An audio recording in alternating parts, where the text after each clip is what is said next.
waiting for Gina so she can come and watch Larry's latest invention. She's creating work for herself. Yep. Hello, Bright. Hey, hi. How'd you get the name Bright? Hi, Larry. Hi. The name Bright? Yeah. It's a very short story, but it's got a long way between it and the punchline. Let's hear it. Let's talk loud. Well, see, we've got very few people in here. All right. I decided to build a boat about 35, 40 years ago, and I put one together that was 40 feet long, and I took it on a shakedown cruise. And so I sailed it over from the islands, Pacific Islands, to the mainland, and I stopped in Santa Barbara. I dropped anchor there. I think it's a nautical terminology. Weighed anchor. And I got to know other people who were at anchor at that particular place, and it was formed a little neighborhood. It was very pleasant. And they came and they went, and you know, that's the way it was with people. It was sail. So nobody really had anything permanent to say about anybody, which was nice. And one of the things that I like to do was to do yoga, especially in the morning just before sunlight, because it's quietest, people are in bed and all the rest of it. And I like to do that in the nude. So this one morning I got up about 5 o'clock, and it was in Santa Barbara, was clear sky, except that it was at night. I could see the glow of the sun coming up.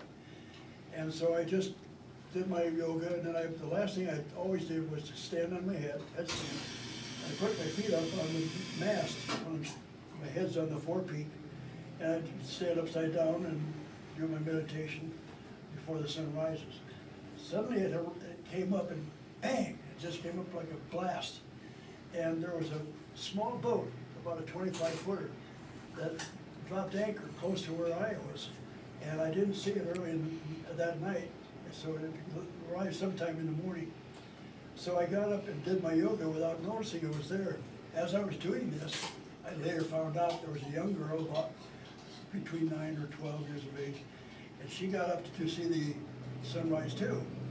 Well, there I was, upside down, bare naked, and the sun came up, pow, like a flash of light, and she said in a very clear tenor voice, "Oh, look at the sun, it's bright sun." And all the people woke up to look out, and so they all saw me standing there with my ass all empty. And so I got down from the pose, and I very dignifiedly tried to get back into the boat. And everybody was laughing. And so from that point on, no matter where I went, I dropped anchor, there was at least one of those boats was there. And they'd see me come in the harbor and say, "Hey, bright morning sun." And they called me, so I got that name, Bright Morning Sun. And I had to live with it, so I changed it to Bright. Cut that other part off because there's too much of a story to tell, as you can see. Mm-hmm.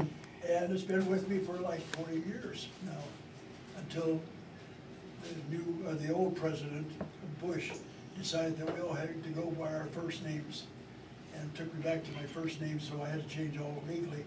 But my friends still call me Bright, and that's the story. Can we call you Bright? Yeah, we'll call you Bright. Yeah. That's a great name and a great story. I love the name. Yeah, that is good. You know, I wonder Bright. I wonder if he was a pirate at one time.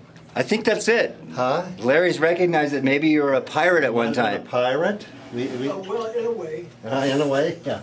A yoga pirate. A yoga pirate, yeah. I was a yoga pirate who believed in etherical maneuvering of the mind.